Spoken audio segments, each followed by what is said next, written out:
Welcome to the Everyday Board Game Podcast with your host, Daniel. And Daniel, Good morning, Daniel. How you been? I'm doing pretty good, and you? Can't complain yet. And it's not morning. Check to our generic banter of the day. I'm sure everybody believed every bit of that. No, this is a good Uh, week. We came up with this topic last week, and we were all very, very excited about it. oh yeah. I can't wait to get going on this. There's been a lot going on in my place. As you can see, I got a different background right now. I'm in the middle of a move, so it's either this or bare walls behind me. So that's probably why you're hearing a bit of an echo too. There is nothing in this room but my desk and computer. Yeah, it's a little sad. I saw it right before we went on. And our friend Naxis came on, and he says, "Hey guys, haven't seen Daniel on the left for a while." I mean, you've always seen Daniel on the left, haven't you? Like Daniel's always been on the left. Yeah, that's true. I've always been on the left. Yeah. Or I've always been on the left. Either way, Daniel has been on the left. That's what I'm saying. Anyway, no, that's just being silly. We have another top eight debate here for you, as always. Daniel, I'm glad you were able to make this top eight debate. I know you're going through the move. Things are crazy. And for once, I was kind of hoping that I wouldn't be the one who canceled. But No, yet you no, fooled me again. I got, well, the thing is, I got everything pretty much set up. My internet stops going here on Saturday and starts at the new place on Saturday, so there shouldn't be too much of a delay. And those of you who are watching this live, he said his internet goes out on Saturday, not today, which is what it just glitched out and seemed like it was about to do. It might also be because I got this background. Right. It's because of the background. That's entirely it. That's what it is. That's what I'm gonna say. Yeah. It's amazing how like taking a generic background and putting it behind you causes lag in the internet. As It opposed to does. just It's gotta deal with that whole picture. Yeah, exactly. No, I get you. So today's top eight debate is one of our favorites. A game. It's something that when we found it on Board Game Geek, we didn't realize how many of them there actually was. Last time I checked, it was probably a few thousand at least Yeah, games there's that were quite a bit listed, on there. and a lot of really good ones. Our topic today, our top eight debate, is the top eight games with end game bonuses. That's anything that scores you extra points or goals at the end of the game, whether that game is or whether through the game's mechanisms it gives you the end game bonuses, or you start with some and you have to aim for those by the end of the game. So the definition on Board Game Geek is players earn or lose bonus victory points at the end of the game. That's right. And so there's a lot of ways that it could have worked out. I like the way this works. One of my honorable mentions is kind of a cheat.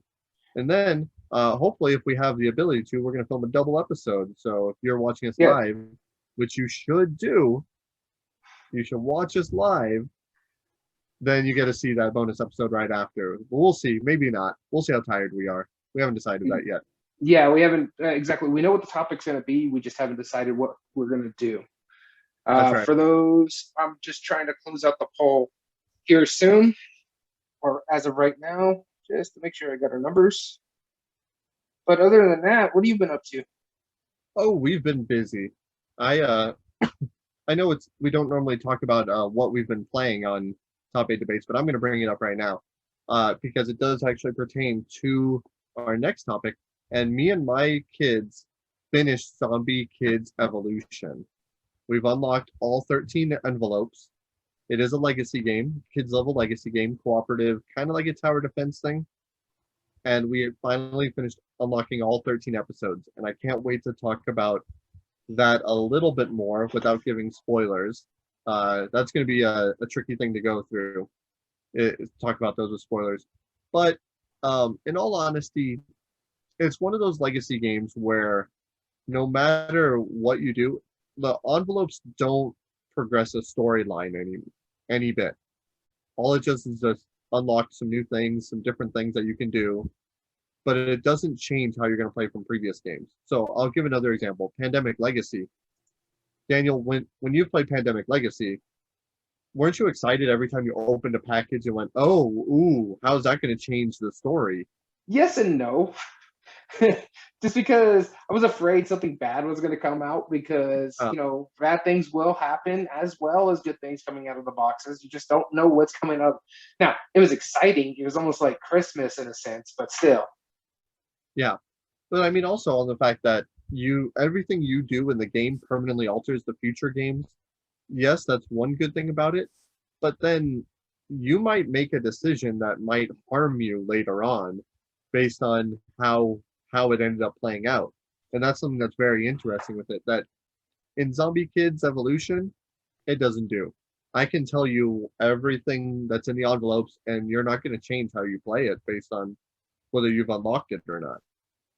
Everything's going to stay the same effectively. I Yeah. like what it did, but it's not a great legacy experience. Well, it's not really a legacy experience for adults in a sense, but I bet you younger audience, the children will enjoy it because it gives them that feel of a legacy campaign. Yeah, yeah, and they were very much excited about it. When my kids played it, they they would play a few games and then be bored of it for a week or two. We've been playing it since early in the lockdown last year, around March, I believe, is when I bought it. Okay. So, and we started playing it, I believe, in November. So there was a big chunk of time that we've been playing it for like 8 or 9 months now over the course of that. And we probably played, I think, about 20 something times over that time. And it's been fun for what it is, but I think my kids just wanted to finish it and see what that final envelope was, and they wouldn't let me just let them open it.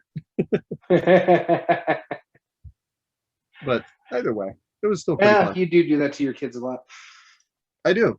Well, I mean, if you're gonna play a game that makes you grind, it's like just like playing an RPG. Like, oh, I want to go beat this boss. Well, I got to go beat like 40 other monsters, like in the every hour, and then maybe I might have a chance after doing that for a few days long. It's the same idea. It Yeah. makes you work to unlock the envelopes. If you win, it's faster. If you don't, it's quite a bit slower. Yeah, no, I get it. I understand. It's just, their attention span is not where we're at. I mean, mind you, I don't have the greatest attention span either. As you can see, I'm going all over the place looking at everything, making sure everything's working. So, Right? Yeah, no, it's one of those things. But I digress. It was good fun. On the next episode, we're going to be talking a little bit more about zombie blank evolution, which we'll be talking about here soon. So I'll save it for that. Daniel, what have you been up to lately? other than the move, not too much. I did get to play some games, but I'll probably talk about it on the other episode of when we do the what we've been playing. But I do have to say I've gotten more games of summer camp in, and yeah, it's shooting to the top of the list. I'm really, really enjoying that game a lot. Yeah. What is your I know favorite merit I've badge? I've seen all of them. Finally, I've seen every deck. I don't know. I have a hard time saying I kind of like the cooking path. I find that one fun, but I also really, really enjoy the friendship path because there's a card in there that when you buy it, uh, after you use it, it gives you 5 energy outright, and then you have to put it in someone else's discard pile. So you only get to really use it that one time, and then it just gets passed around. Yeah, the friendship bracelet. That card is really fun. No, no, But I no. That just was it was the secret admirer. so I'm thinking friendship bracelet is it's something similar, but I think you also Yeah. pass it to the discard pile. Okay. I also enjoyed water sports because it had like a card where it's like, hey, move if you move on the track you're furthest along, and then there was also a card in there, move on the track that you're the least on, and I'm like, that's Yeah. kind of cool. There's like a nice little catch-up mechanic on that one as well.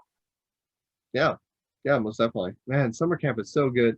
Oh, but we've also have way more to talk about later on about games that we've been playing because I got you to try another Phil Walker Harding, and I'm excited about that. Yep, nope, we do have all that. So, but let's go ahead and get into our topic because we've belayed the fact long enough. That's right. So our topic today, what is the best games with endgame bonuses? So we asked the audience, what is the best game with endgame bonuses? And we had quite a few added on. Normally we start with our top 8 and we see what gets added on. Starting from the top, of just what was added to the poll itself. Dan, represent, added Gaia Project, which I think it's one of those ones that neither of us have played. No, I keep hearing good things about it, but I just have not tried it yet. I want to. It's not something you own or I own or I think any of our group of friends own. It's just hasn't got to the table. Is this the space version of that one Terra Mystica? Terra Mystica? I believe so. I think it is the sci-fi version of Terra Mystica. Okay, that's what I thought. And I have played Terra Mystica and I do like it. It's been a while. It'd take me a while to remember, but it was a really fun game. The next on the list here was added by Anders, and that's Architects of the West Kingdom. Now, I know you're not a huge fan of this game, and it's mainly for one mechanism that you have an issue with. But there is some indie game bonuses. It's not like the main thoroughfare of the game itself. Most of your points are basically going to come from building either the cathedral or going up on certain tracks. But there are indie game bonuses by having the artisans or something like that. I do like the game. I think it's a good game. I know how you feel about it, so go ahead and let the people know. Yeah, that game's garbage. It deserves to die in a fire. No, it's fine. I really don't like that mechanism. Took me right out of the game. Made it not fun. Don't play it as 3 play. Maybe as 2, maybe as 4. Do not play 3. One person will just lose. Well, I mean, obviously 2 people will lose. But one person will have no choice over it. No matter how well they play, they will be teamed up on it. Guaranteed. The next one was added by Brett, and that is Great Western Trail. Daniel, you love this game. Tell it. I do enjoy it. I like it a lot. The only problem is I need to play it again to really see how I feel because there were some issues with the rules. It's a bit finicky. There's a lot going on. The rule book could have been better, and I'm hoping the reprint has the better rule book. Yeah, I hope so too. Most definitely. Yeah, I liked Great Western Trail. I can't wait to try it again. Out of the 2 Western games that we had played most recently, that's easily my favorite of the 2. And there's just something about the sandboxy. No, you're. This is the Pfister one. The one you're thinking about was Western Legend. Oh, I am mistaken. No, I like this the least of the 2. and now I'm questioning it because. And let me tell you why. I've heard great things about Alexander Pfister games. I own quite a few Alexander Pfister games. I own 2. I haven't played one I enjoy yet. That's because the other ones I have are on my shelf of shame, and I do believe I'm going to like them, but I haven't played them. And so I do have problems with the one of them that you own, and that's Blackout Hong Kong, just because those cubes are so difficult. Yeah, for colorblind folk, I was afraid of that. I love the neon look of it. I've always loved like everything super dark and then a little bit of spots of lights here and there. I absolutely adore that style, but I don't know. Yeah, I really don't. Yeah, I'm the same way. It's really difficult for me to see. Yeah. So the next one that was added again by Anders here, and this is Jamaica. Nice little fun racing game. Dealing with pirates. I enjoyed it, but it's not something I go out of my way for. How about you? I do own Jamaica. I do like it, and I have the expansion, which I haven't played yet. I've owned it for about 1.5 years now. And I just haven't gotten a chance to play it. I haven't played that game in more than a few years. But there is something really fun about it. I appreciate race games that can do it in a new way that I haven't seen. It's really fun, but at the same time, I'm not exactly jonesing to put it on the table anytime people come over, and I have to relearn how to play it because it's that long in between plays of it. Yeah, it's been a few years for me as well. It's fun when I play it, but it's just a chore to relearn it, honestly. Yeah, and maybe that's the problem. Maybe we just need to play it like 5 times back to back, and then and just like massively memorize the note or how to play it. Then we'll see. The next one was added also by Anders, and that was Tidal Blades. The many things I have about this game, and I think we just recently talked about this when we got together and played some games recently. And my things with this one is It's a beautiful game. It's probably the most beautiful game out there right now. It's up there. It is up there.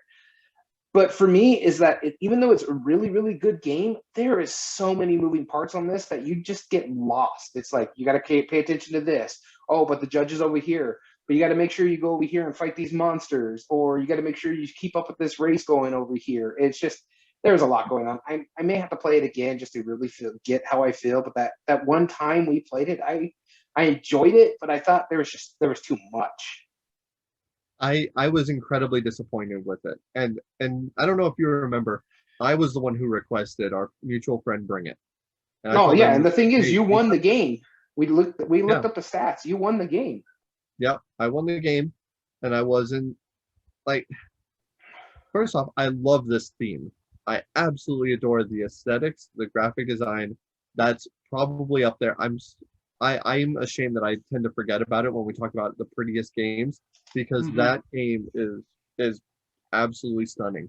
And I've loved tropical or oceanic themed, mainly because they're blue. I know it sounds silly, but like I love Aquatica. I love the way Tidal Blades looks. I love all of these like tropical things. I got a game for about surfing just because that's awesome. Yeah, It's a beautiful theme. But then I played it and I was like, okay, I see what it's doing, and it's it's a non-streamlined game trying to pass off as streamlined and failing miserably. If that makes any sense whatsoever. It's like yeah. I no, I when you get play it. Carcassonne, all of that game.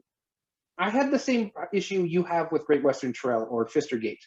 You don't feel like it's streamlined. It's just like to me, there was like 3 or 4 different games in this one game. You could have gone the route with John DeClaire did with Mystic Vale. He had this big old grandiose game, but he's like, okay, let's just do the Mystic Vale part of it, and then worry about like the big grandiose part of it. If he did like a smaller version on one of those mechanisms that they have in it, then you go up into this big game because this was a lot to learn for the first play. Yeah. And it gave off that impression that it was supposed to be easy. It's not a streamlined game. And it's from a company that is it Druid City Games that made this one, I believe?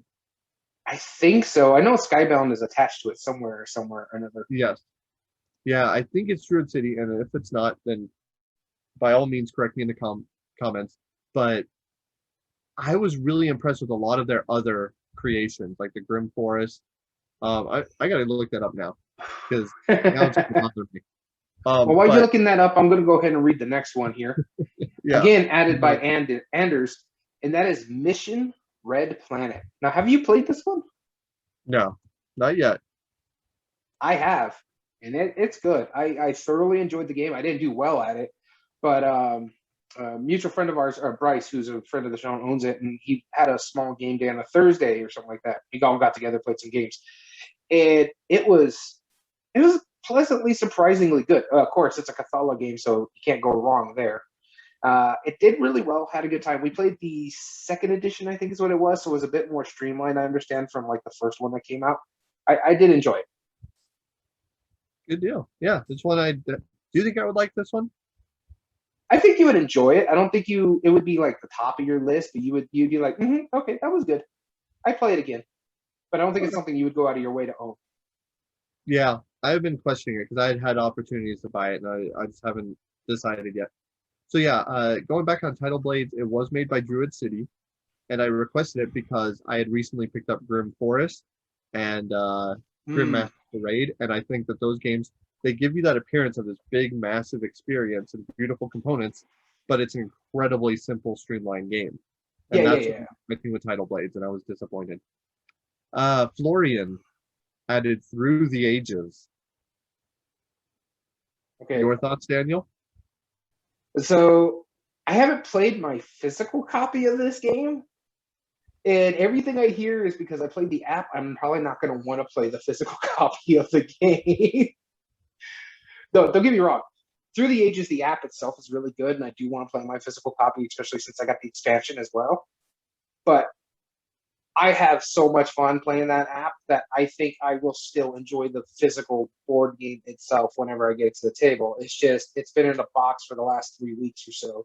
So it's actually not even in this place right now. It's at the other house. So when I have game night again, I'll have to bust it out. All right, sounds like a plan.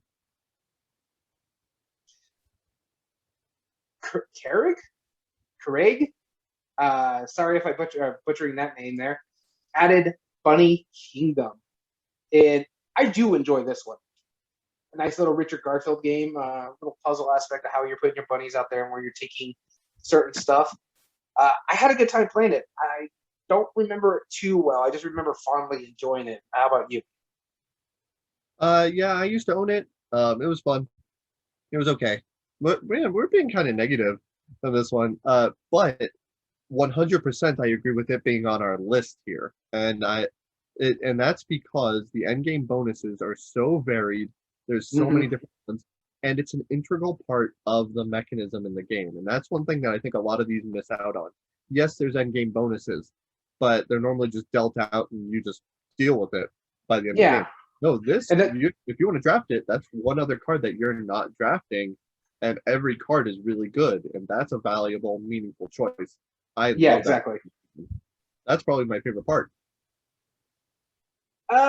I would have to say I enjoy that part of it. As me personally, I just enjoy the drafting mechanism, and sometimes I don't even look at those in-game goals. I'm just like, no, I want this card instead. Yeah, no, I think it's absolutely brilliant. I really like Bunny Kingdom as far as that goes.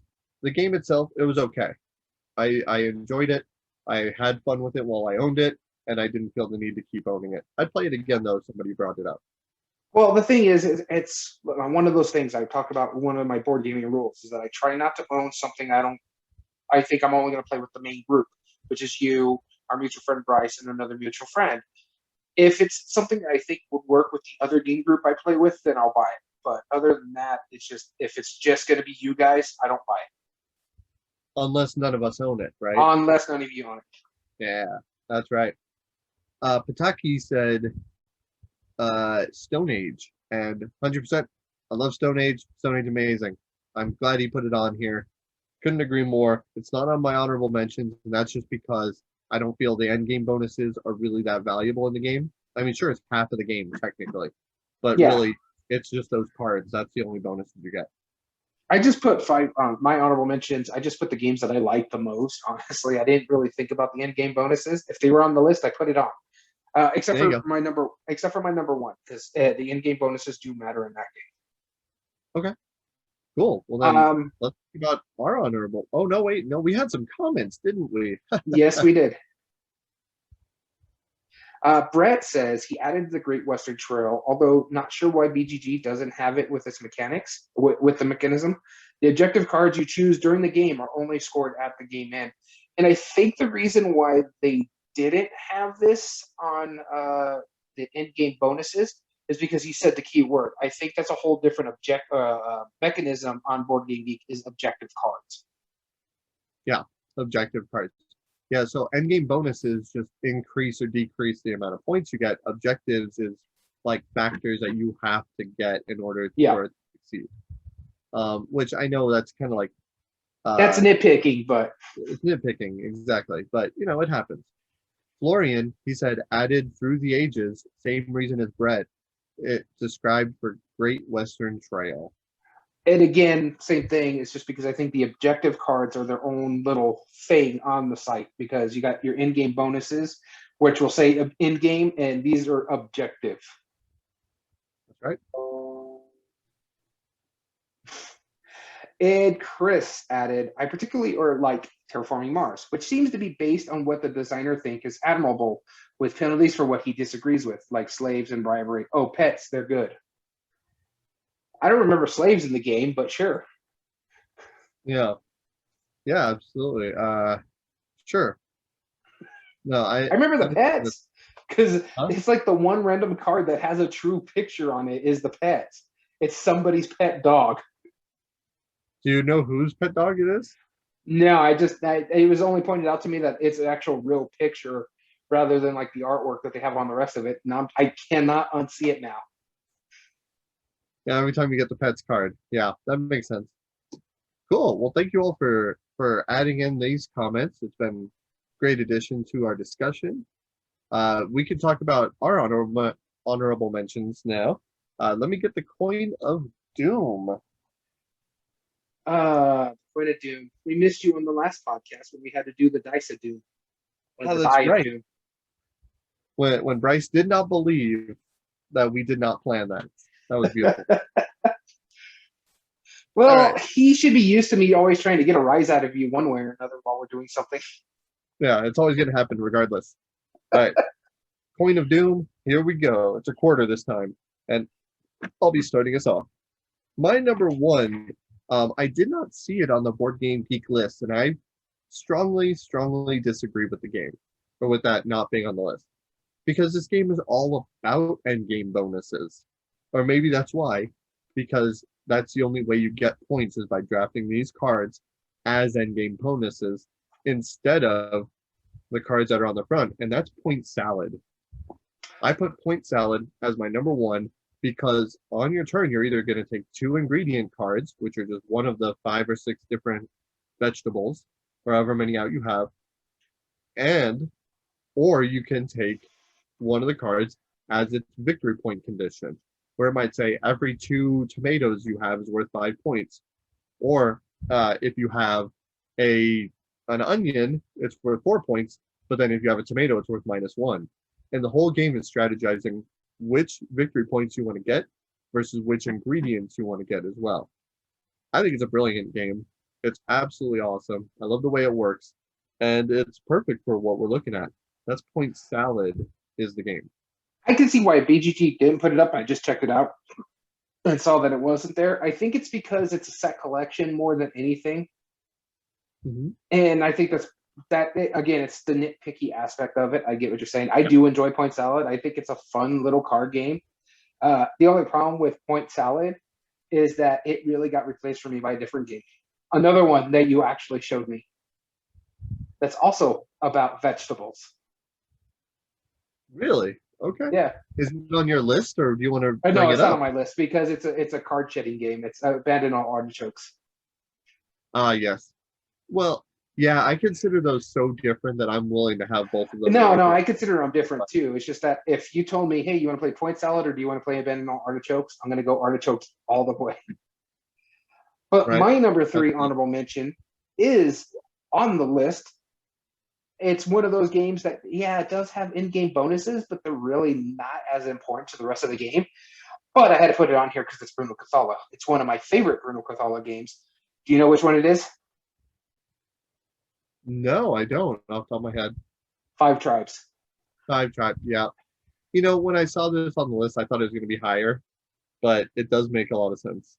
Yeah, because the in-game bonus there is it's not really there. It's the genies really are your in-game bonuses. There's a few others with the cards by like having certain sets and stuff like that. But what I do like about 5 Tries though is the Moncala mechanism is so good and so different because depending on what your last guy is that you drop off somewhere and take off, you get to do their special ability, whether it's assassinate or I can't even remember what some of the other colors are because I always remember the assassination because it has one of the most memorable moments for me is because somebody, when they did it, they did the assassination, which killed another character, which ended the game because there's no feasible moves for us to do because they took the one feasible move that you could have done.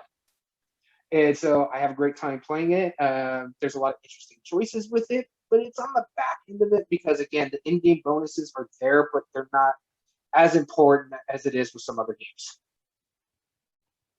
Yeah, that definitely makes sense. I don't disagree with that whatsoever. 5 Tribes is awesome, but you're right. The end game bonuses, I forgot that there was actually end game bonuses in that game until I saw it on my list. So, yeah, the only ones that I remember really are the genies or the djinn. Yeah, the djinns. Yep, that makes sense. My number 2 is a city building game. It's one of the few times I tend to bring this up, unless City Skylines. No. Oh, that does not have any end game bonuses that I'm aware of because it's cooperative and you only win or lose, if I'm not mistaken. I don't remember. I just know this. Oh, yeah. Okay. This is the one that you don't care about, and I understand. You know, there's a lot of ways to get points throughout it, and the end game bonuses are not huge, but I mean, it sounds like you get 20 victory points, but really that's a minor blip in what you're getting, and that's Suburbia by Ted Alspach. Suburbia is awesome. I don't know why you don't like it as much as you do. You know, I know you tolerate it, I and you're prefer not a fan. Quadropolis in all honesty. It's just if I had to choose between the two, I would go with Quadropolis. Oh yeah, yeah. I mean, I do agree. Quadropolis is also, if not better, as good. But I do think Suburbia doesn't get enough love for it. It tends to have its fans that really like it. What I was going to say, what do you mean it doesn't get enough love? Did you not see the Kickstarter for the collector's edition? Yeah, I did, but those are a really select number of people. I'm sure it's a lot of money because you're putting like $400 per copy or something So insane. ridiculous, yeah. It's one of those games that for some reason only has people who really like it or really dislike it. There's no middle ground. I'm There's in the nothing. middle ground, to be truthfully honest. You're the one. Yeah. Yeah, but it's just it. I've never seen people like, yeah, it's okay. Yeah, I'll play it from time to time. It's whatever, you know. But I think I my like it. issue with it though is just that it takes longer than it really should for me. It feels like it's the longer of the two between that and Quadropolis. Yeah, and but once you get the hang of it, though, it can go a lot quicker. It Yeah. like 30, 45 minutes. But the thing I like most about it, and this is why I put it on my list for endgame bonuses, is because not only do you have secret endgame bonuses, you have communal endgame bonuses as well. So, like, for example, if you have the most population, you might have that hidden, and you're trying to get the most population, where the other one might say the most water, and that's everybody who's getting it. So it's whoever that gets awarded to whoever gets the objective, whereas your secret one only gets awarded to you if you get your objective. And I may be wrong on that, but that's one of the reasons I like it is because it kind of flips that end game bonuses on its head, and that's Suburbia. No, no, I don't disagree with you. I get why you put it on the list, and I know why you like it. To me, it's the length thing, honestly. And again, Quadropolis it's more streamlined for my liking. And Days of Wonder just streamlines their games very well. But there's nothing wrong with Suburbia. I play it if others want to do, but I really just have to be in the mood for it. Yeah, So my number two game on my list is one you've already mentioned. really, is that Is point salad? No, it's one that you got confused with earlier, and that is Western Legends.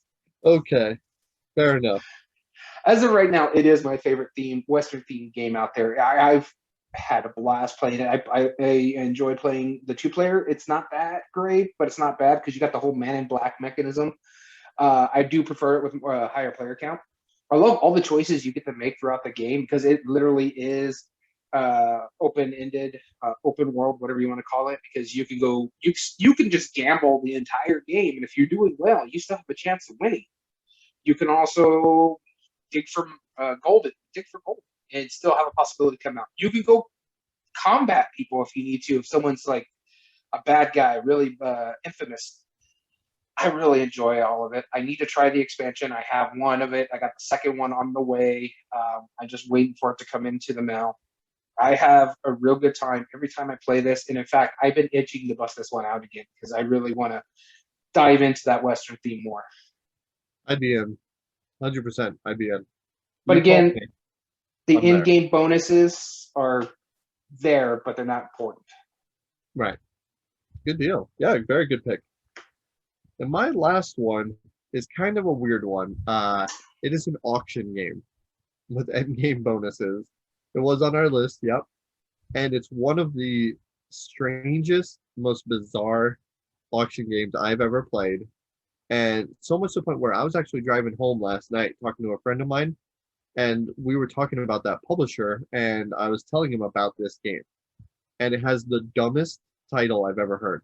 It's QE, or Ah, quantitative easings.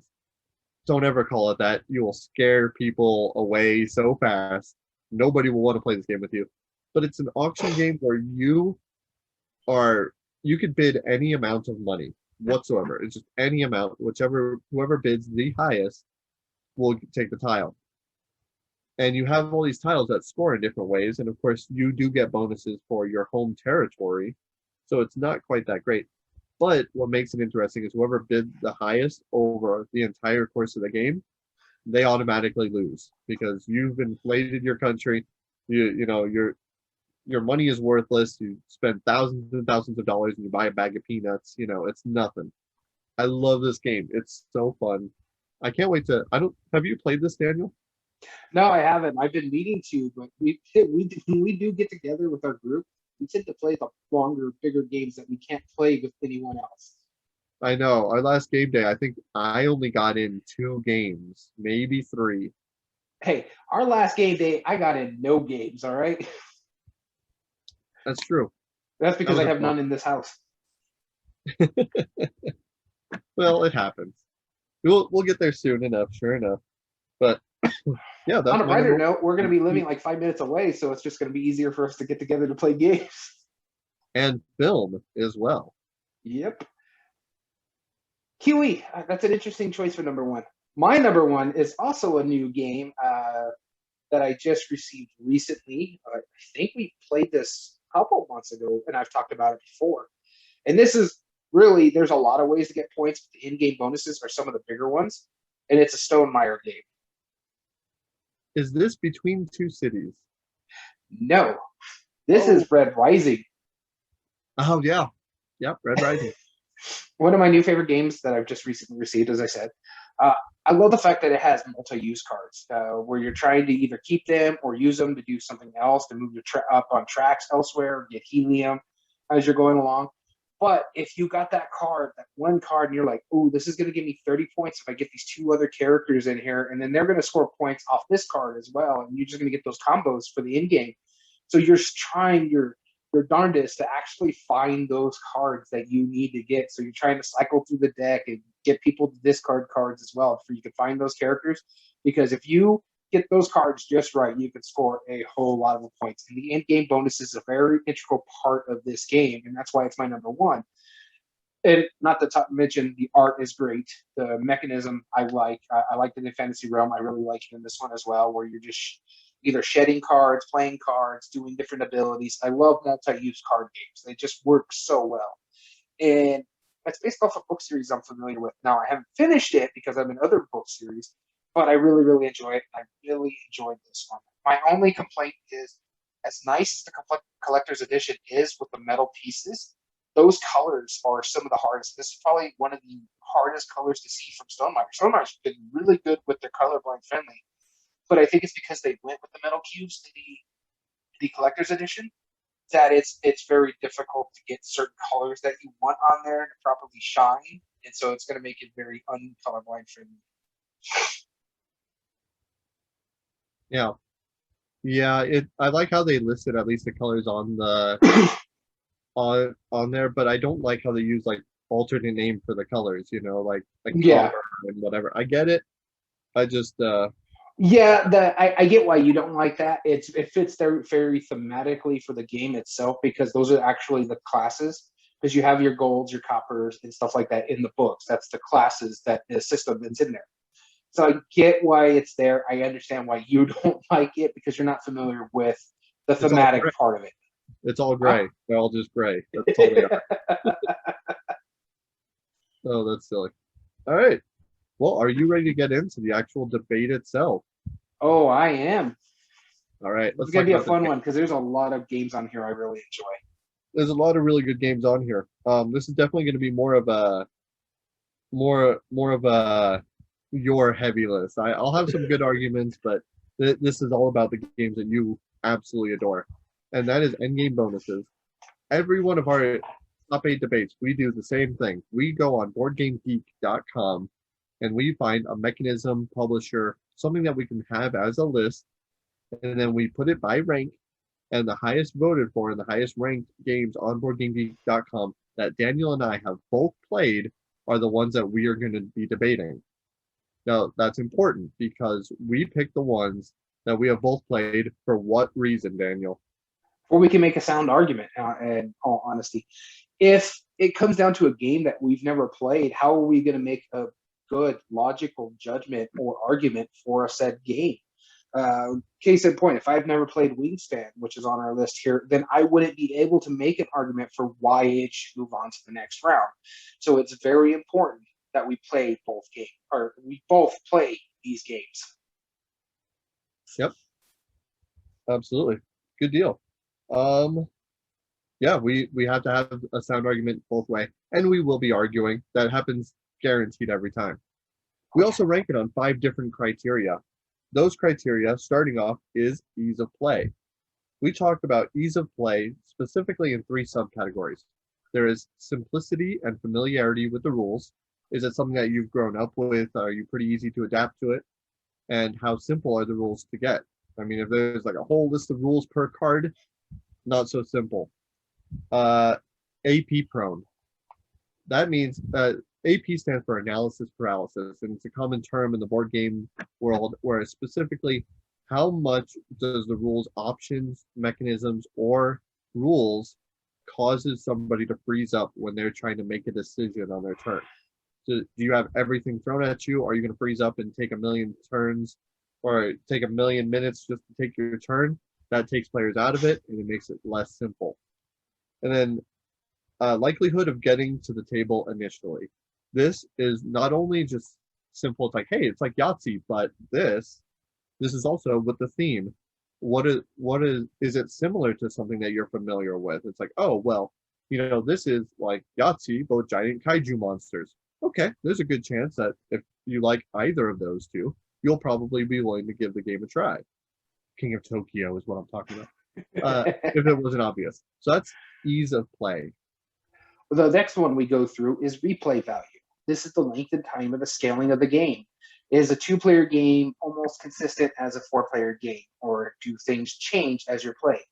The minimum number of plays to get through the full experience. Tends to be a little more heavily weighted to, say, a campaign or legacy style game because you're going to have to play through a lot of it. But this also could mean a game that has a bunch of cards, or you could be able to see all the different cards, all the different mechanisms said cards can give you. You mentioned point salad earlier. Are you going to be able to see and how each of those work? And so that's what we mean by minimum number of plays. And finally, expandability. Are there already existing expansions? We are also allowing up to 1 possible future expansions. If there's a volume 1, we're assuming there's going to be a volume 2, as well as if they've either been confirmed by the designer or the publisher. Yep. Next category is art and production. And that's how beautiful the art is, which we know is subjective, but there are some games that are very clearly they did not pay the artist as much as others. And that's fine. Or how well does the art match the theme? We also talk about the component quality. Back in the day, Mayfair used to be made fun of quite a bit for very thin, chintzy cardboard pieces. Long gone are those days. Would you rather have meeples or plastic miniatures? Depends on the game itself. And finally, the graphic design. We feel this is one of the most important parts of art and production, and that's because a simple art and design for a game, simple iconography, and common sense used in those can help really bring out the enjoyment of the experience, as well as just make it easier for somebody to play. And something that hits on me and Daniel's factors very much is the game colorblind friendly? If it's not, you're out. Sorry. Yeah, we go after you hard. Mm-hmm. And it's the thing is that there's a high population that need colorblind help. Mm-hmm. The next on our list here is game immersion, and that goes with what we were talking about, graphic design.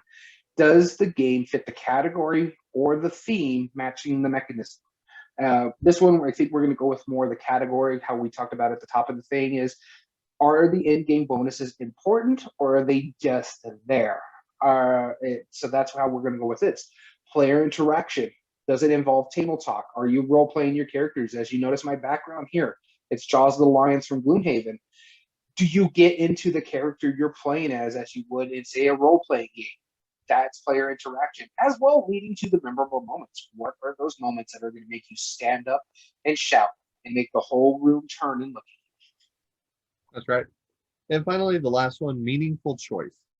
And this one is incredibly important specifically for this debate. And that's because endgame bonuses, if you have the means to pull off an endgame bonus and that is impactful to your game, then that talks about long-term strategy. How well can you affect other players' strategies? How well you can affect your long-term strategy, and the ability to make non-arbitrary choices. Not only just is if all your choices are bad, even if all your choices are good, that makes all of them less interesting and Or less important for that matter. more important. That's right. So those are the 5 different categories. We're going to go down each one on our And list. just And get for a reminder for everybody before we move on, fan vote. There's a reason why we put this poll up on Board Game Revolution, the community page on Facebook, is that if for some reason through all of these criteria we can't come up with a consensus and say who moves on, that's where you come in. Your fan vote is the tiebreaker. That's right. Good deal. So before we move on, that's what we're going to be debating. We have 8 games that was ranked on Board Game Geek that Daniel and I have both played. Starting off, it's going to be our number 1 seed, Terraforming Mars. Going off against our number 8 seed, Clank, a deck building adventure game. Our number 2 seed, Wingspan. Going up against our 7 seed, Azul.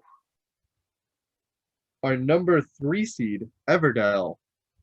Going up against our number 6 seed, Le Havre. Le Havre. And our number 4 seed, Puerto Rico. Going up against our number 5 seed, Underwater Cities. Okay. Battle of the heavyweight Euros is really what this is.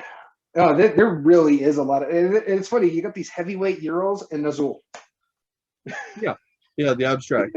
But it also makes sense too because No, I get it. I funny. Yeah. You got heavyweight, sort of heavyweight, Azul.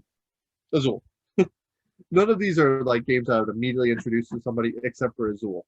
Azul is yeah. I would say Azul is the only gateway game here. Yeah, that's right. I completely agree with that. So let's get into it. We have our number 1 seed, Terraforming Mars, versus our number 8 seed, Clank. And the way this works is we flip the coin of doom. Daniel pulls one of the games from the cups of doom. The person whose coin is flipped on their side starts the debate with whatever game is pulled. And so, Daniel, you'll be starting us off this round. And I will be getting Terraforming Mars. I don't know if you can see it because of my screen there. But yes, I get Terraforming Mars. Okay. So Terraforming Mars is probably one of my favorite games on this list. But I will be the first to say where it loses is in art and production because that game is ugly as sin. Even the upgraded expansion that I bought doesn't do much better for it. But the engine building and the choices that you got to make in this game are top-notch, phenomenal. And my favorite thing about Terraforming Mars, and you would know about this when I mentioned it, is that you can, in fact, impact AP-prone players because you can brute force this game and make it move fast so they can't sit there and try to min-max their turns because you can set the oxygen levels up, you can put the water levels up, you could do all the 3 things to hit the in-game trigger, forcing that person to start making their moves go faster. You can literally impact AP players, and there's not a lot of games that can do that. No, we use that to our great advantage during one of our first plays of this game. And we kept up. I think I got 3rd, you got 1st or 2nd. It was up there. We were the top 3 or 4. And it was only a 4-player game, so it's not saying much. But the fact that we could still compete by brute forcing the game tells you there's a lot of choices in this game. There's a lot of expansions. 5 expansions, full expansions that add different modules to the game. 4 expansions that add modules to the game, plus a double-sided player board, which gives you 3 different player boards that you can try to play with as you're going along. As well as you have a expansion that upgrades some of the pieces, get rid of the cardboard for plastic pieces that help you out in the game. Still not the best thing in the world. But there is some memorable moments. I just mentioned one right now where we were talking about brute forcing the game to make it go faster because, again, it could be a long game if you don't do stuff like that. But I can see why it's number 1. The end-game bonuses are based off your cards as well. If you have a certain amount of creatures on a certain card, or if you have so many of this tag, or so many that works with this kind of material. So there are in-game bonuses in there, but I think that's where it's at its weakest because you won't know you got those until you draw them up. Yeah, I don't disagree, and I kind of already see where this is going to go. But I will make it a case for Clank, and that's because neither you nor I enjoy it as much as many other deck builders. But I do have a good counter argument for it. Clank is a deck builder where you are running into the dungeon, trying to go as far down as you can, grab the most valuable loot that you think you realistically can, and then get out before the dragon awakes and destroys you. There are a lot of things that you score up at the end of the game. Some of the cards are worth certain points. The treasures you get are worth certain points. And you get more valuable the farther down you push. So yes, there are endgame bonuses, but on top of this, all three of the main mechanisms are endgame bonuses in a way. I mean, sure, if you focus on just getting the really good cards, you're gonna naturally have a lot of points, but then you might not be able to benefit yourself as much by actually delving in. I love the idea of delving farther down into the depths. I think that's hugely meaningful as far as long-term strategy. And when one person finally decides to pull the trigger and start making their way back up and potentially waking the dragon, that's awesome as far as endgame bonuses. But just because you don't make it out doesn't mean you're going to lose. It might not mean you might not win, but that's still really fun. I think that endgame bonus is hilarious in that game, and it's really thematic in that way. With that being said, I think there are more endgame bonuses, and I think they are more tied to the theme in Terraforming Mars based on what you're doing, and the game isn't contingent on it. If we were only judging by endgame bonuses, I think Clank would have gotten it, but we're judging the whole game, and that's why Terraforming Mars probably moves on. Yeah, I have to agree. Terraforming Mars. I honestly think Terraforming Mars is a much better game. And as you heard, it got echoey. My door just closed. So. All right. So that moves us on to the next round. That was an easy one. Wingspan versus Azul. This one won't be easy. This one will be very easy. Very easy.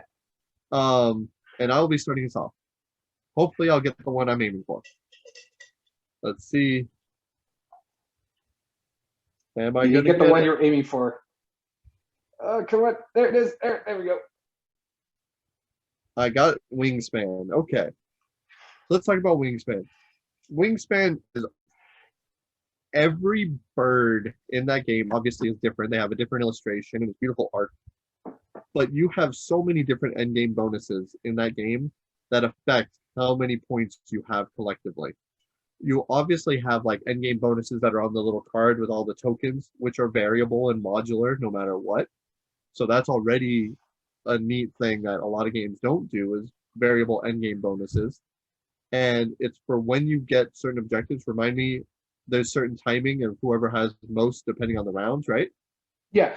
Well, you have the end of round bonuses as well, but then the end game bonuses are cards that you draw at the beginning of the game that you can draw because of certain birds that come out.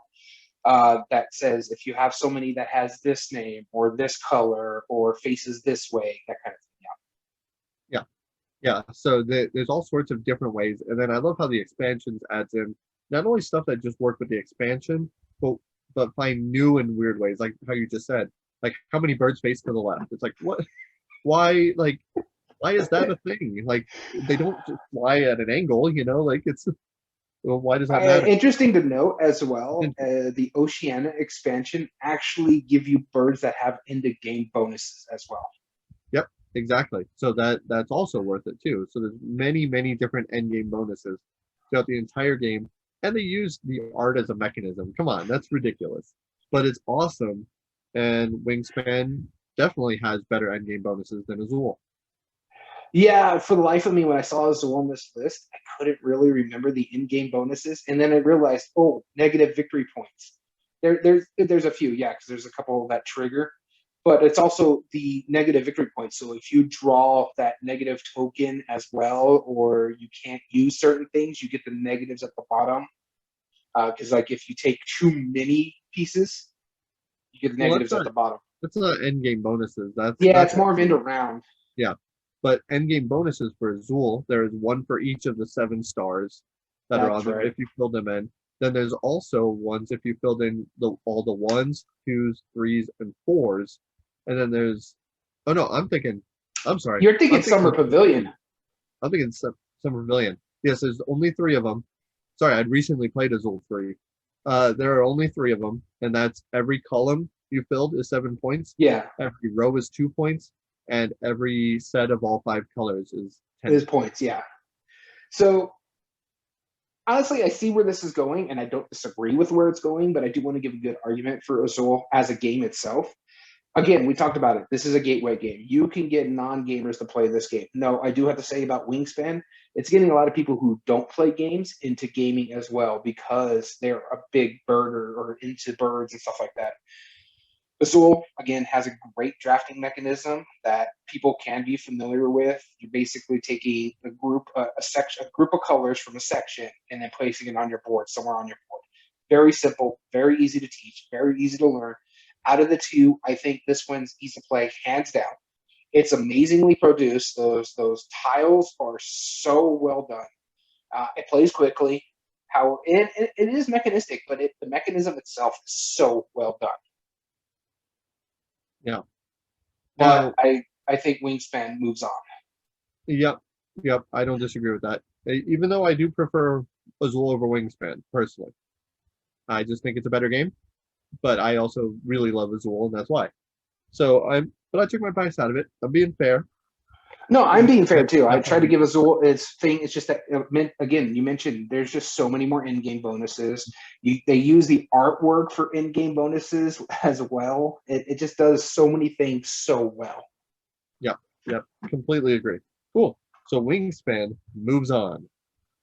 Our next round will be Everdell versus Le Havre.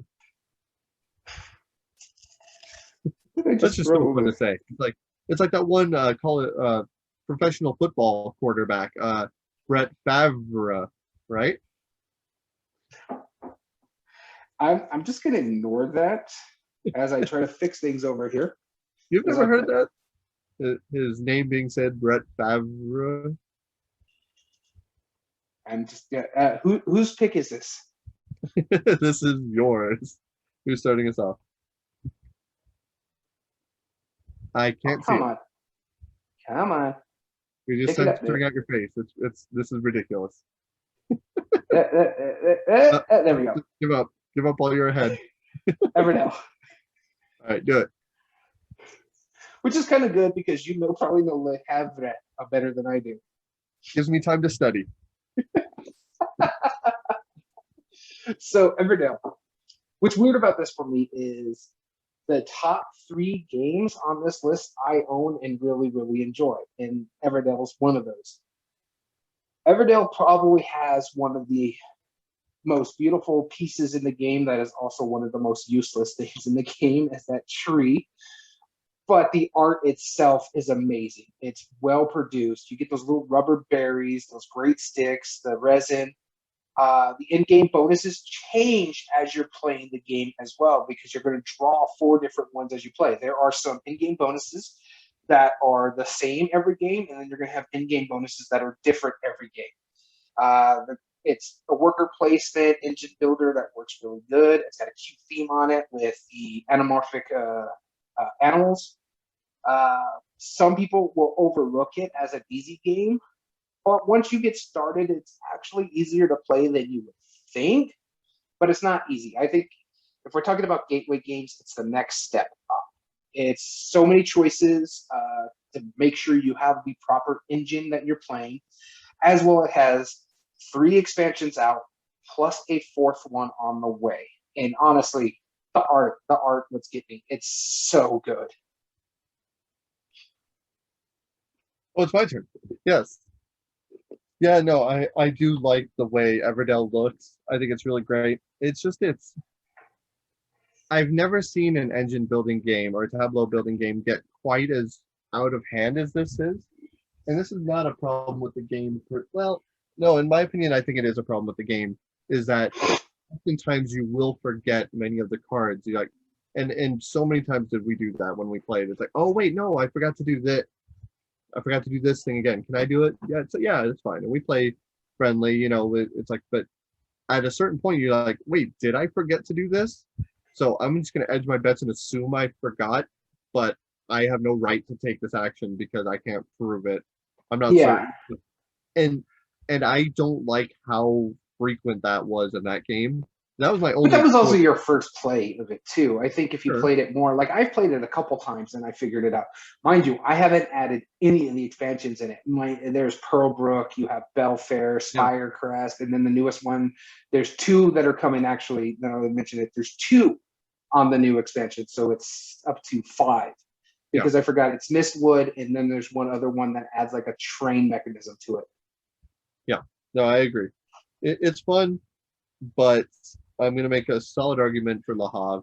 And thankfully, since I got time to study, I was able to remember one very key point about Le Havre that I think sets it amongst others. It has the standard whoever has the most wealth at the end of the game, victory points, will be the winner.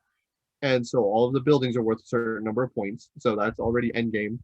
But it's not necessarily the end game bonuses. There are other buildings like banks that give you more victory points based on what other buildings you've built throughout the game, thus really leading to the strategy and what resources you want to get, which ones you want to convert, which ones you want to build. I think that's brilliant how that works. But on top of it, one of the biggest things about Le Havre that sets it apart from others is that you have money in the game. And that's one of the most vital, critical resources in the game is the money. You want to buy and sell, very importantly, which means one of the sometimes you might choose to or are forced to take a loan. Loans can be paid back throughout the course of the game, but they do get negative points if you don't by the end of the game. And that is another end game bonus or negative end game trigger that applies towards this.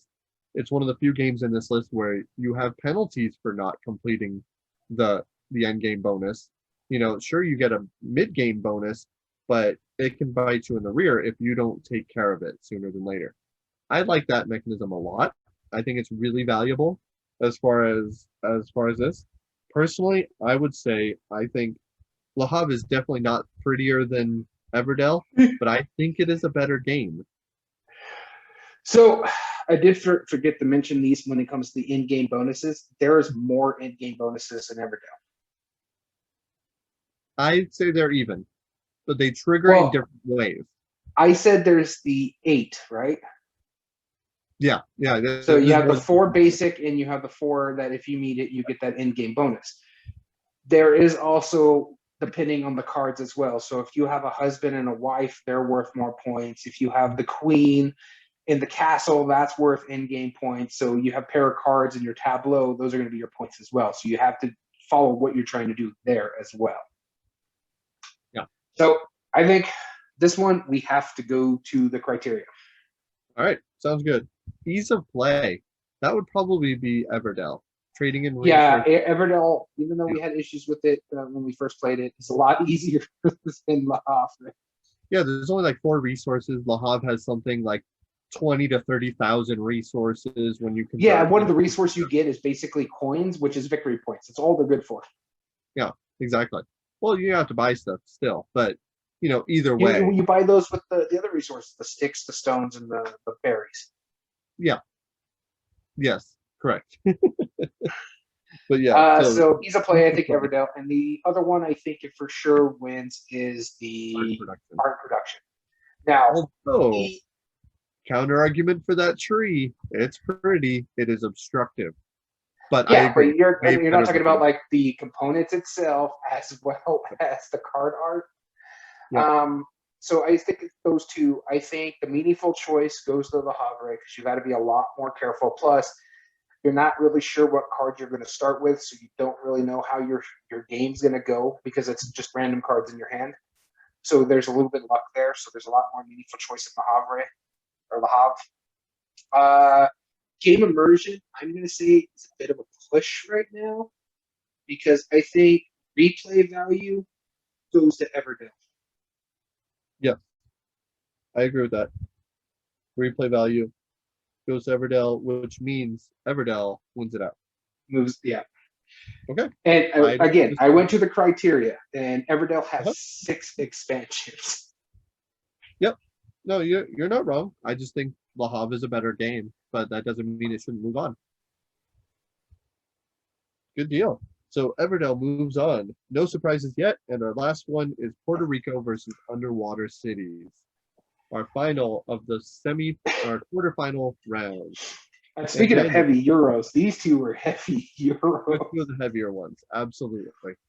And that is going to be you go first. You know which one I want, but I'm probably not going to get it. Yep, probably Actually, I not. got it. Oh, underwater, huh? Water. There, you see water. Underwater cities. Uh, and the only reason I wanted this one is because this is the one I remember the best. I've only played Puerto Rico once, and that one that was a bit of a chore because we played, I think, a 4 or 5 player game. I can't remember how much it's hold, but we played a full capacity on that one. So for underwater cities here, oh, really, you're going to read the rules on that one as well? It's very well produced. It's got really good components. Of course, if you've played any CGE game, the components are the same component in every other CGE game, those little lozenge discs. But it's got an interesting worker placement that has a nice twist to it, where you have to make a decision of where you're going to go, how it's going to be impactful, as well as what you're doing. You have to play smart, or you can get hurt. The in-game bonuses are there because I'm going to minimize this because you're distracting me over here. It's very well produced. You have to play smart, or you're going to get hurt because your in-game bonuses are whether you're connecting something, as well as if you got certain cards, if you have the most of something. So it does fit all the criteria that you would want there. I do like the fact that it's a worker placement. I really enjoy those games, as I said before. I do like the twist because you have to play a card to go to a certain area. So if you're playing an A, you have to play an A card. If you're playing a B, you got to play a B card. If you're playing a C, and so forth. But you also have areas where you could go just randomly and just play a card. I do like all the choices that you got to make in this game. I like the fact that you're trying to build and connect all your cities, per se, because they're going to start giving you your resources. So you got to make sure at least that city's connected, because if they're not connected, you're not getting all your resources. There's a lot of choices. This is a very heavy game. I really, really enjoy this one. And I don't mind Puerto Rico, but if I would have to say, this would move on just because it's worker placement. Okay, that's fair.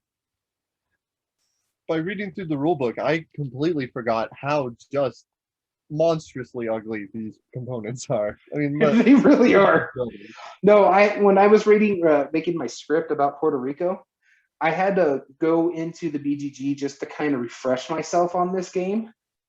And when I saw pictures of those components, I was like, oh, it is so bad. Puerto Rico, in my estimation, is the ugliest game on this list. Yeah, I don't disagree with that. The abstract game is prettier than Puerto Rico. Well, Azul is very pretty, but even you said it yourself. Terraforming Mars is nothing as far as art goes. Terraforming Mars is ugly. Pretty. I think Puerto Rico is uglier than that. Absolutely. But I like Puerto Rico so much better than Underwater Cities. Underwater Cities is kind of clunky. Puerto Rico is heavy, and that's just because there's almost no random in it. There is a little bit in which resource tiles that come out. Yeah, But that's it. So it's technically not a pure strategy game, but it doesn't get much farther away from luck than Puerto Rico. So I do appreciate that part of it. I agree. Art and production definitely goes to Underwater Cities. It's gorgeous. Just for the lozenges alone. I like the lozenges. Those are fun. Those are That's what better I'm saying. than. It goes to that just for those alone. Yep. I appreciate that CGE does it. And the boards, they aren't bad. They're definitely better than those. But as far as the game itself goes, replay value, that's a toss up. If we're talking I think Underwater Cities does value, have one expansion. yeah, and Puerto Rico has multiple expansions. However, though I do want to mention this because we're probably going to get a comment about it or whatnot. We understand the theme of Puerto Rico is hard for some people because the colonialism aspect of it. We're not saying that isn't a problem. We're just talking about how the game plays itself. Yeah, exactly. Can you imagine like an upgraded version of this with like 3D buildings and like cool, cool little bonuses and stuff you can do? Like a It'd still cool be a different chore to game? play. It would still be a chore to play, but I think that would be, I think a lot more people would be that much more excited about it. I really do. But so the main reason I wanted to look at the box itself, and that's because for the life of me, I didn't remember what the end game bonuses were. And Yeah, that's I because, didn't get that either. yeah, that's because certain buildings, the larger buildings, give you points based on what other buildings you've built. But that's it. Everything else is simply what you've produced, what you're making, and then there's a little bit of end game bonuses. It's a beautifully pure strategy game. It's really great. When It's we're talking like that. mechanistic wise, this is going to be Yeah, hands down one of the best games out there. But when we're not just talking about mechanistics, this is in the yeah, game bonuses, and I think right. Underwater Cities wins that aspect of it. I would say it wins in a couple factors. Definitely art and production. Um, Meaningful choice, I think, goes to Puerto, Puerto Rico, Puerto Rico, I and I agree. think ease of play actually, and hear me out, goes to Puerto Rico, and that's because I don't that's know. no, no, I hear I me out, play a hear me lot out. of heavy. Okay, go ahead. Yeah, hear me out. All it is, the buildings themselves are already set in stone. It just have a single cost of how much coins or whatever the currency is. That's all it is to buy. They don't do anything complicated. It's one of those super tight strategy games. It's easy to understand. You make production of goods, you sell those goods for money, you spend the money to buy buildings. That's it. Underwater Cities has so much of that. I go to this spot to enhance this part of my board, which Yeah, might okay. trigger this part. I it it, it is a I get heavier that. game in my opinion. I just remember playing Underwater Cities in Puerto Rico, and both of them were a bit of a chore for the first time playing through. But I was lost halfway through Puerto Rico. Underwater Cities, I picked up a lot quicker, and that's because again, worker placement and just playing cards on top of it. I that clicked a lot better. Puerto Rico was a bit of a chore because it's just like, oh wait, I'm supposed to do what now? Okay, I got to do this. What? Huh? It was a bit of a My chore for me. The And simplicity of the mechanisms, I feel Puerto Rico is similar to Monopoly versus a worker placement. Like whoa, worker whoa, whoa! placement is simple, How is roll and move Puerto Rico? not the roll and move, it's the buying and selling of property. Because that's what you're doing. You're buying just buildings that fit on your grid. That's all you're doing. And obviously the bigger buildings cost more because they do more stuff. It does make sense. I think personally, ease of play goes to Puerto Rico. I'll give you ease of play. That's fine. Yeah, I just honestly, I just remember having a much harder time with this one than I did with Underwater Cities. right. That's probably why I haven't played Puerto Rico since. But that we've also played Puerto Rico a lot longer ago, like before we were heavier gamers than Underwater Cities. No, no, I played Underwater Cities before Puerto Rico because Underwater Cities was the first time I ever played with our mutual friend at the shop. Was one of the first games I ever played with him. Whereas Underwater or Puerto Rico, he came to my house with his brother and we played here. Oh, okay. So then you played Puerto Rico before I did then. So anyway, I played Puerto Rico long before I played Underwater Cities. So No, I either way, played Underwater Cities before you. Yeah, because we showed you that after right. Puerto Rico a couple months later. Yeah. And but Underwater Cities was a grog to get through. Game immersion definitely goes to Underwater Cities, hands down. It's just more thematic. It doesn't have much more theme, but it does No, have these is are straight up heavy euros. In all yeah. honesty, I think uh, honestly, I think meaningful choice and ease of play goes to Puerto Rico. Art and production immersion is Underwater Cities definitely. Replay value, although there are technically more expansions, I think for Puerto Rico technically, I do think the variability in Underwater Cities versus the complete you play the exact same game in Puerto Rico yeah, pretty much. is what sets it apart. Um, they're both long games. They both don't scale at all. But minimum number of plays for full experience, I think, would go to. Well, if we go expandability to Puerto Rico and minimum number of plays, and we pushing on the length of time and scaling well, let's just go straight fan vote. Okay, because that's fair. it would have been pushed no matter what. They're going to split replay value. They split everywhere else. We'll go fan vote in Underwater Cities moves on. Puerto Rico only got one vote. I am actually shocked about that. I wrote the list. Yeah. Yep. I saw that coming. Well, my thing is, I forgot where they were. And I thought Puerto Rico was higher on the list. Nope. I thought it was a more popular game.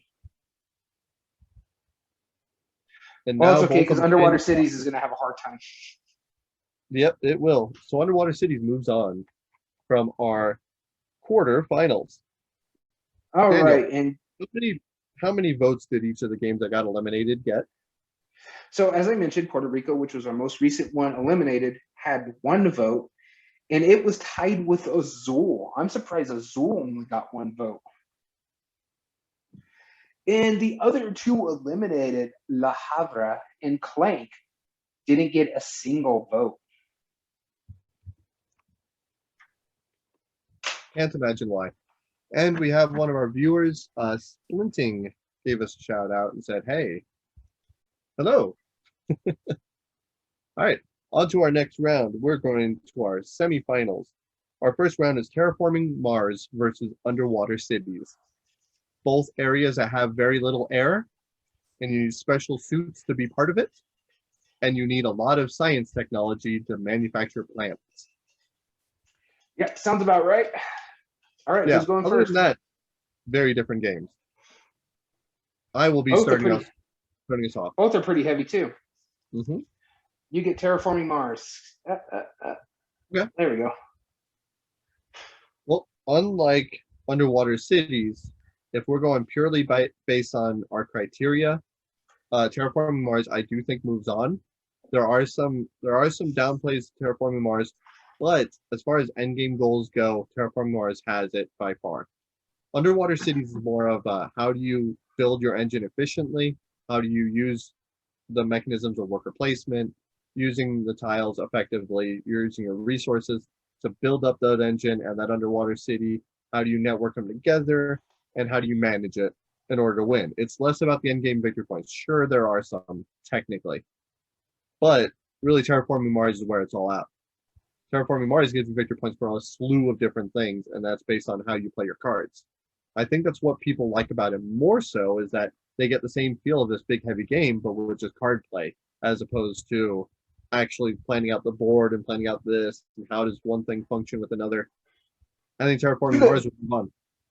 To the point, my thing was Terraforming Mars. It's like, oh, we're going to make Terraforming Mars Ares Expedition. Terraforming Mars, the card game. Was it Terraforming Mars already a card game? Yep, and it has a board. Yeah, it's like, okay. It's more streamlined, I hear, from what people are saying. But no, I don't disagree with everything you said. I do have to say, I think Underwater Cities is the prettier game. The lozenge pieces beat anything. Beat the translucent cubes that Terraforming Mars gives you. The board itself is much more nice to look at, I guess you could say. Even when you're starting to put stuff on the board on Terraforming Mars, it's not pretty at all. And it's better now, especially since I got the upgraded expansion for it. But when it comes down to it, I can't disagree with a lot of what you just said because I'm going through our list here. Ease of play. Which one do you think is easier to play? Terraforming Mars. Replay value. Both are pretty long games. I think Terraforming Mars wins that because the minimum number of plays to get to see all the cards in just the base game alone. And then the base game has two things you could do. You can play easy mode or you can play the more advanced game, as well as you can start drafting cards as well. And the expandability is where I think it takes replay value. I think there's one Underwater City expansion, whereas there's 5, 6 if you include the upgrade packs, expansions for Terraforming Mars. And not just with the expansions, I'm going to add on to that. The fact that you're drafting those cards or playing entirely card play is hugely different than worker placement with set spots. You don't change spots that are on the Underwater Cities board. You're set in stone. There is more replay value, hands down, in Terraforming Mars. Which one do you think has more meaningful choices? That's the only one that's kind Underwater Cities, hands down. Because you're beholden to what you draw on the cards. If you get a Yeah. bunch of really cheap things that don't benefit you later in the game, it's garbage. If you draw a bunch of big Or stuff that you can't yeah, you get deal a bunch of at the beginning, bad cards that you're done. cost a lot, or you need the weather temperature to be at a certain point. Yeah, it's a lot of arbitrary choices. I'll give you that. Okay. Yep. And game immersion. Which one do you think fits into game bonus better? You said Terraforming Mars. I don't disagree with you. Which has better player interaction? Player interaction. Ooh, that's tricky because I would say Underwater Cities has more interaction based on. Well, No, I think it's yeah, Terraforming Mars myself. I. So here's my argument. This is specifically thematic player interaction, not gameplay. Mhm. So, are you more likely to or play a Martian in Terraforming Mars based on what you're doing, or are you more likely to play like a guy who's down under the sea and play like the Sea Lab 2021 or the Well, I think it for me, the Terraforming Mars player interaction as well is that, oh, I'm going to drop this big old asteroid, or I'm going to drop this nuke to raise the temperature, and so you have True. all that, and you're just like, yeah, blowing this up, and you're getting That's into true. that I kind forgot of about those stuff. cards. Those big game breaking cards. That's huge. That makes those really stand up moments. No, you're right. Or That's a and even just valid if we're argument. talking like the table talk itself, if you like, okay, I'm going to do this, which raises the water level. Oh, I just put the last piece of water on there, and somebody was working to get up to that point, and they were like going to do that on the next turn. So you see a lot more of that than you do in Underwater Cities. So I have to say, I agree with you. As much as I like Underwater Cities, Terraforming Mars moves on. Yep. Good And it deal. looks like it's 3-2. Absolutely. And our next round of the semifinals is Wingspan versus Everdell. Battle of the Animals. One's a little more realistic than the others. And Daniel, Yeah. you'll be starting us off. And this is a tough one for me because these are my two favorite games on this list. Comparative so. And I Yep. get Wingspan. Wingspan. Ah, All right. whatever. All right, so glad. Okay, Wingspan. Honestly, I think should be the game that goes up against Terraforming Mars. As much as I like Everdell, I think Wingspan's the simpler of the two, even with the worker placement. It's just, again, when we talked about it, about Tidal Blades, it's just Everdell's fun, but there's a lot going on. You got to pay attention to what the cards are going. You got to pay attention to the in-game bonuses. You have to pay attention to everything at the table, whether you're what your tableau, because you got to remember, you got to play a 5-5-5 grid unless the card says you can break it otherwise. Stuff like that. Also, I think as pretty as Everdell is, I like the art better in Wingspan. To the point, they've made a whole book series based on the art of Wingspan. So the art's there. I like the graphic design in Wingspan because it makes sense of how everything's going. This bird you would see in the forest, or this bird you would see in the plains.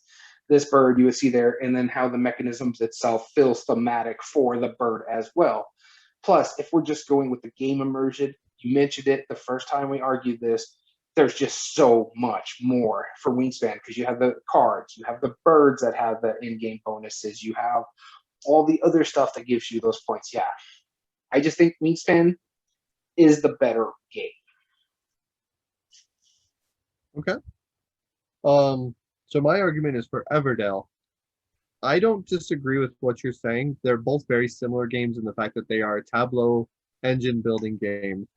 I would actually say Everdell I feel is a little easier than Wingspan. I think the mechanisms in Wingspan are more fun because in Everdell, really it's a worker placement game. Yeah, there is Tableau, but that's less of what the game is. Where the Tableau in Wingspan, you choose an action spot and you have to go down a series of things that trigger, and the way you change it drastically changes the way you play. And so that it is a card game, it is Tableau, but the fact is every turn you're using your Tableau for your benefit, I feel is a little more complicated than Everdell's worker placement, take whatever it says. That's just me. I personally think that it's easier to play. Not by much. Honestly, Just I barely. saw someone make this argument on another group, I think it was either Facebook or the Revolution or the Dice Tower group, where they're saying is Wingspan at its simplest form is push a cube down a row. No way. Yeah. It's technically a roll and move at this point, right? In the sense, you just get to choose which one you're going to go on. And I Yeah. was like, I was like that meme where I was just like, he's not wrong. In its simplest form, yeah. I mean, but then also Everdell in its simplest form is 52 card pickup, like it's In a sense, you still have the worker placement. You have to be smart in how you resource manage, but that's just how you play. All right, Yeah. so you think ease of play. Okay, simplicity and familiarity of the mechanism. You think goes to Everdell, or do you think that goes to Wingspan? I think Everdell. All right, the likelihood of getting to the table. I would say that's a wash. Here's my thing. There's a way we can tease this in a sense, because you can look at the cells and there's more likelihood that Wingspan gets to the table just based off cells alone. It's brought people into the hobby because of its theme. I'm going to argue that. I'm going to call you out on that, because I have not yet met anybody or heard of any cases where somebody said I was a bird watcher, and because of Wingspan, my counter argument was that I have yet to see anybody who said I was an avid bird watcher, and now because of Wingspan, I play Puerto Rico. I haven't seen that. I don't think that actually exists. I can show you where you can see it, because I've seen it.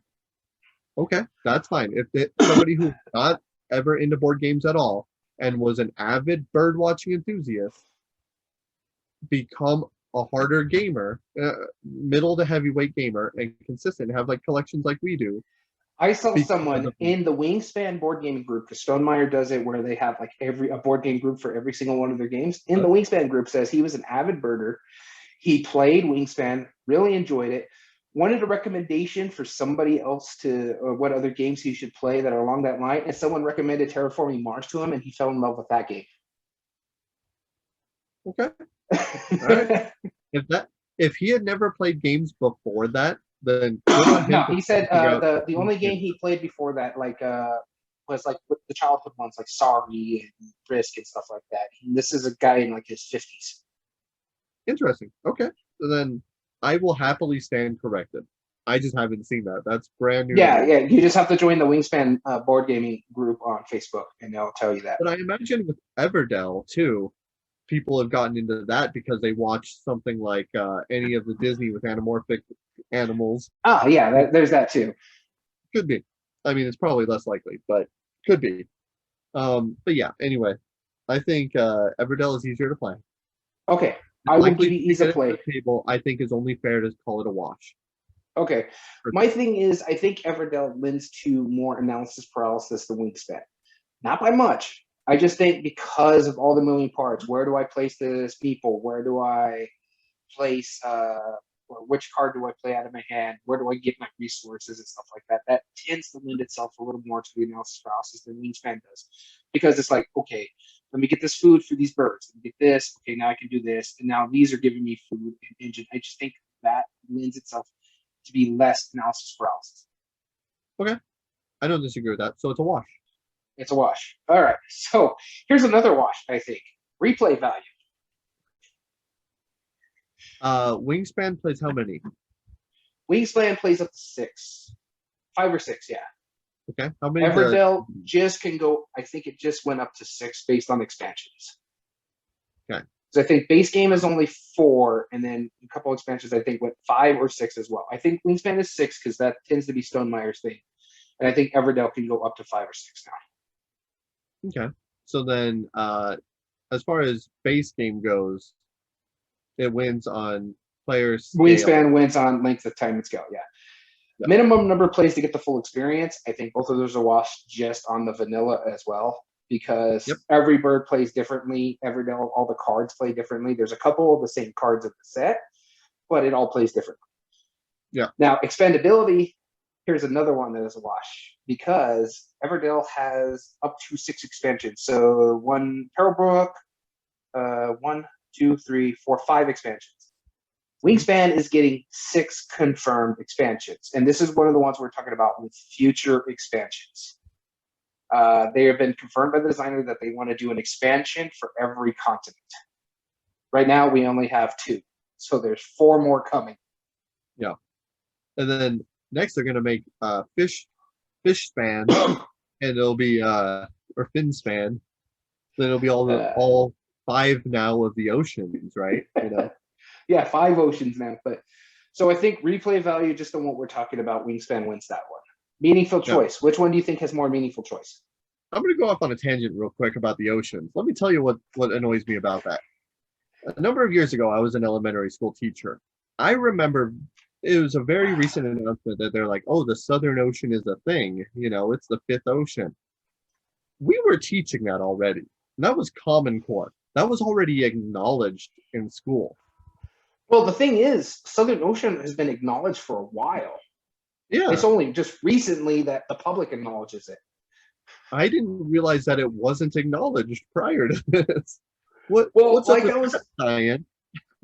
What I was telling with our friends here is like they're changing everything from when I was at school that I remember. We only had 4 oceans. Now we got 5. We had 9 planets. Now we have 8 and a dwarf planet. Yeah, exactly. So which category are we on again? We were on meaningful choice. Another thing about the Southern Ocean. No. Meaningful choice. I would say Wingspan, just because of the way that engine is building. Sure, the end game bonuses are more valuable in the other game, Everdell, but Wingspan, I think, definitely has more meaningful choices for sure. Now, when you talk about valuable at the end of the game, are you talking about like they're worth more points or no? I'm talking like there's more ways to get points. Like, sure, you get points in Wingspan. It's like, oh, you get X number of points if you do this, or if you have the most, you get X number of points. This is like, if you have this card but not this card, if you do these things, you know, Everdell has a lot more in-game excitement. And Creative Chaos is joining us. Hi. No, I don't disagree with you. I think meaningful choice impacting. Well, here's the thing: you don't really impact the other players' strategies all that much in either game, unless you take a bird out of the well, or if you take a spot that they want to get resources from. But there's other ways to mitigate that as well. Yeah. So, which one do you think is least likely for arbitrary choices? Everdell. No, yeah, Everdell is less arbitrary choices, hands down. Yeah, I agree with you. You. Replacement spots are finite. You know what you can go for. Wingspan is beholden to what you have in your hand. All right, so if my math is correct, Everdell's up 2-1. Which one do you think has the better art production? I know who I think has the better art production. I can only say that's a wash. I personally think the graphic design is better in Wingspan. I prefer the art in Everdell, and the components. I would say the components would probably be Wingspan, in my opinion, and that's because the Everdell tree is awesome, but hindering. But it's a nuisance. Yes, that's where I was going to go with this. Is that as much as I like that tree, there's 2 problems with that tree. You cannot break it down because it's a pain in the butt to put back together. And 2, if you're playing a 4-player game, it's going to block views. Yep. To the point, in one of the expansions, they made a board to put there instead. If you're playing a 4-player game. Yep. So we're at 2-2 game immersion. This is where it comes down to it. Oh, neither. So in game, we agree that Everdell fits the category best. Yes. I think Wingspan has a little bit more player interaction because honestly, the whole basis of the game is you're basically making a sanctuary, you're bird watcher, so you're trying to spot these birds. And trust me, I've been yelled at many times for taking a bird someone else wanted. Sure, but that's because of the game. Which one are you more likely to be role playing? Anamorphic creatures that are going through the forest? I will not deny this fact to the people out there. I don't get into Everdell as an anamorphic animal. I'm just more like, hey, I got the husband, now let me bust out the wife. I don't feel like I'm building the city. I'm just, to me, out of this game, this is where I feel it's more mechanistic. I don't feel that. Whereas, and I think it's because I used to bird watch with my uncle when I was younger. So when I get a Sure. bird out there, I'm like, oh, I've seen this one. I get this. I know what to do. I feel like I'm back when I was a kid. Yeah, and that's a good nostalgic factor of it for sure. Because you can't just go, I remember when I was a kid and I was that fox that was roaming the Yeah. forest for berries. Like you can't. That's not a thing. But the problem I have is that the theme is so non-existent with Wingspan. It's almost negative theme. Like Well, the yeah, theme's not really there in Everdell either. I'm not going to lie. it no, I agree, but literally boiled down, the theme of Wingspan is sitting and existing while staring at something. Like that's what you're doing. Have you How never been bird watching? I have. I That's have. very thematic. It I but that's the Okay. thing. Like how Have you? watching TV is just as thematic. Like if there's a game about watching TV, then yeah, I mean it's fine. It's beautiful art. It's just I can't there is no player interaction as far as the storyline goes. There's nothing. No, there's player Wingspan, interaction when it comes to like the. No, I honestly I played both of these games with different groups, and I think Wingspan just comes out more for me. Again, the nostalgia factor it reminds me. And the thing is, if you've got played or have you gone with an actual birder and stuff like that, they actually take those Audubon Bird Society books and they'll check and write notes when they see this bird and time of day and stuff like that. And that's basically what Wingspan does, because those player boards are those books. yeah, it is, but that's just another version of someone collecting something. As an avid collector myself, like I collect stuff like playing cards, right? I get really excited. I have checklists. I've reviewed these. I love playing cards. I always have them near me. All Is right. that a theme? Is that going to bring out story or like stand up No. That's never if there was a game about playing card collecting, I would love the mess out of it. Nobody else would care There at is a game all. about card collecting. It's called Millennium Blades. That's pretty good, right? In a way. I'm just saying I can't in good conscience say that there's more player interaction in Wingspan than Everdell because I feel like they're both the I'm not same. saying there's more. The I'm just saying fantasy I setting, feel more in there, honestly, because the Everdell, to fantasy me, it's setting, mechanistic. the fantasy setting of building that little like anthropomorphized village versus sitting there and looking at birds. There's Creator no Chaos way is I making can't fun of give us. it to you. Yeah, there's no way that I can give Okay, that to you. let's call it a wash. Because I don't think either one of us is budging on this one. All right, sure. All I right, just so fantasy theme makes more sense. if my calculations are correct, we're 2-2 with a wash. Therefore, we got to go to the fan vote. And Everdell is moving on. Everdell is moving on. Wow. Okay.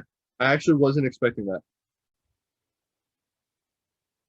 Oh goodness, this is an interesting one. So we have Terraforming Mars versus Everdell.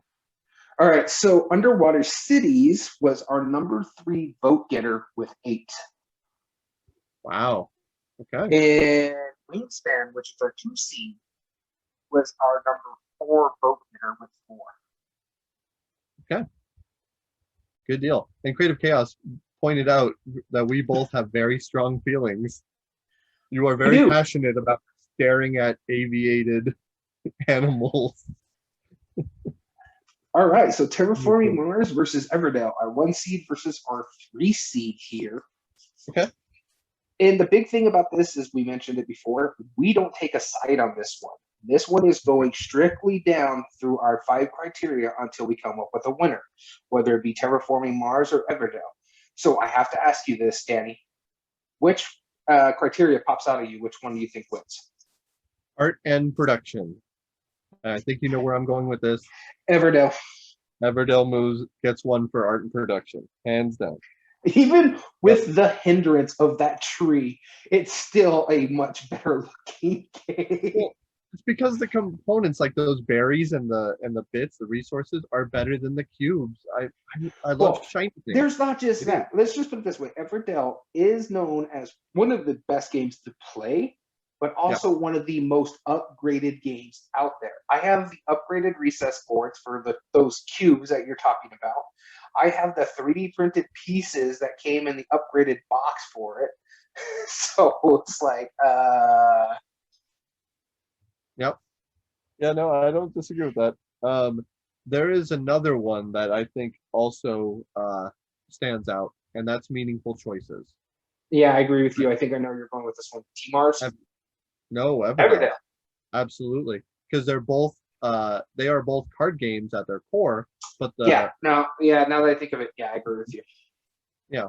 And so even though you're putting down stuff and spreading your influence on the board and terraforming Mars, the tableau My only argument with that one is that you don't necessarily have to play the cards of Terraforming Mars as well, because you can spend your resources to either claim an award, which will give you in-game bonuses, or you can use it to, if you just spend your resources to put a tree up there to raise the oxygen, or basically outright buy an ocean and put it out there, that kind of stuff. So there is meaningful choices there, but I think Yep. there's just more in Everdell. Yep, agreed.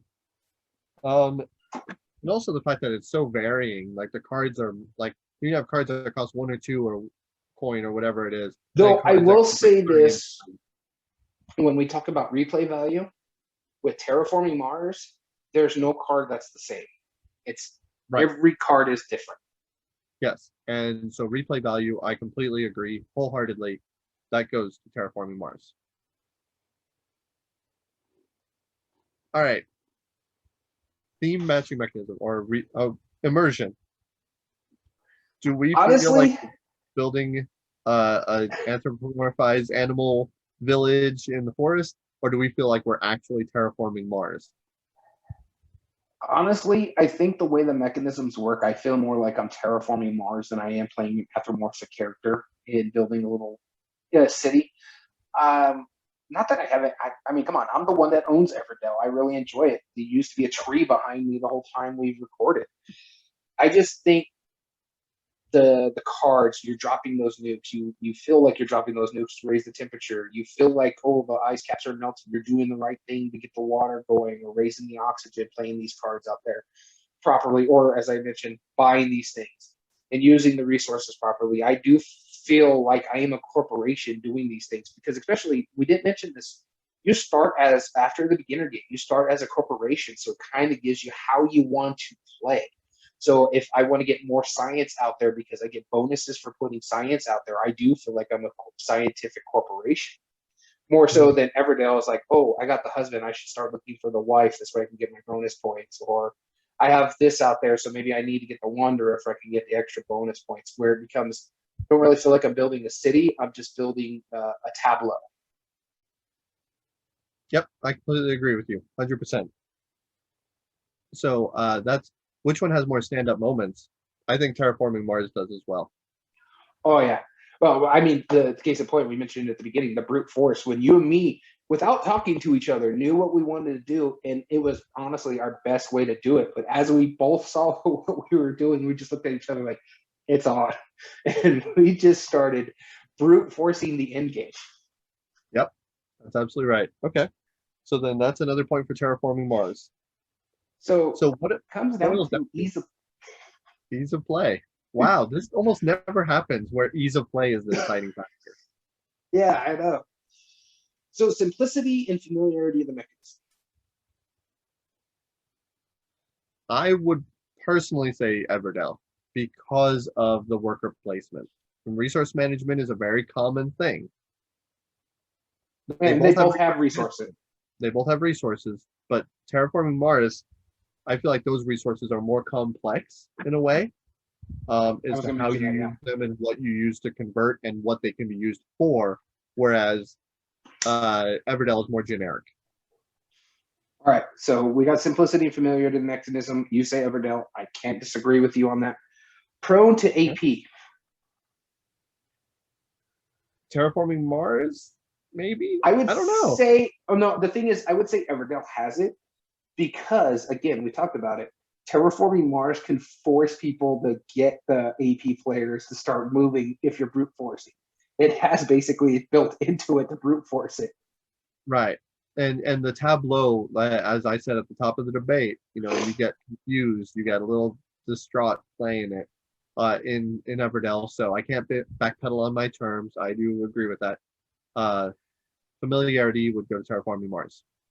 You mean less prone to AP? Yes, less prone to AP. Yep. Likelihood to get to the table.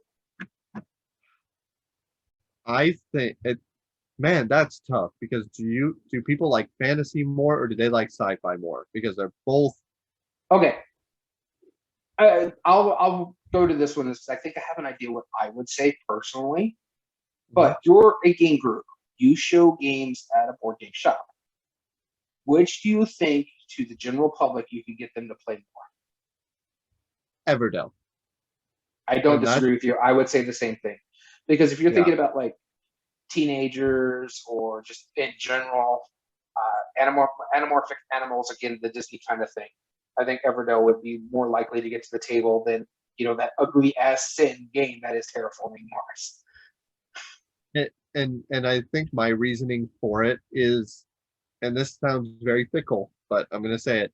It's the one word in the title, terraforming, would immediately put off a whole group of people like, wow, that sounds complicated. I don't even know what that means. I'm out. Whereas no, I get you. It does sound like a Disney movie. I don't disagree with you. Actually, that's where I was going to go because I just think it's more than likely. Again, you mentioned it earlier when it comes to like the Disney stuff, that people are familiar with that and the anamorphic animals, and you're building a city. And you got those cute little squishy berries. That's right. Yeah, I agree. So it pushes it. Everdell is the winner of the best games with endgame bonuses. I honestly did not see that one coming. Arendelle, I think is what it's called. Yeah, you're not wrong, Creative Chaos. Yeah, Arendelle is a fictional thing, but I mean, if you hear the term Everdell, let's ask the viewers, anybody who's watching, what would you pick between not knowing anything about the game? Would you rather play a game called Terraforming Mars or Everdell? Just throwing that out there. Answer as you will.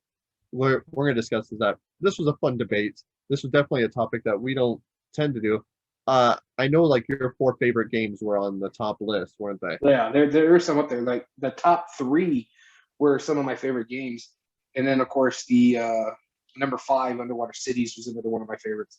I do have to mention this. Everdell was our second best vote getter at 12.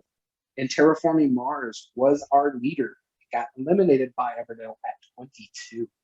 Wow. That says something, doesn't it? So we agreed with those. Everdell makes it seem more immersive just based on that alone. Yep. Completely agree. Yeah. I can't disagree with that. I kind of want to play Everdell again. It's been a while. I'll bust it out once I get into the house. All right. In fact, sounds like fun. It's over there. The tree. The only thing I have board game wise really is the tree that was sitting behind me. It's in a box up front. That's awesome. Well, that was a fun episode, and we're glad. If you're watching us live, don't go away because we are going to be filming another episode coming up soon. It's going to be one of our quick and easy episodes. It's going to actually be a really quick, easy episode, but it's going to be interesting. Absolutely. But speaking of staying tuned, if you ever want to watch us film one of these episodes live, you absolutely can. Like our friends Crate and anybody else who joined us today, you can join us at twitch.tv/everydayboardgames. As well as you can find all video re-uploads on YouTube at Everyday Board Games 2020. And if you like what we do here, there's 3 things that you can do to help us to grow on that platform. Subscribe if you're not, like the video, and comment down below and tell us your thoughts on the subject. As well as all audio versions can be found on most podcast platforms under the Everyday Board Games podcast.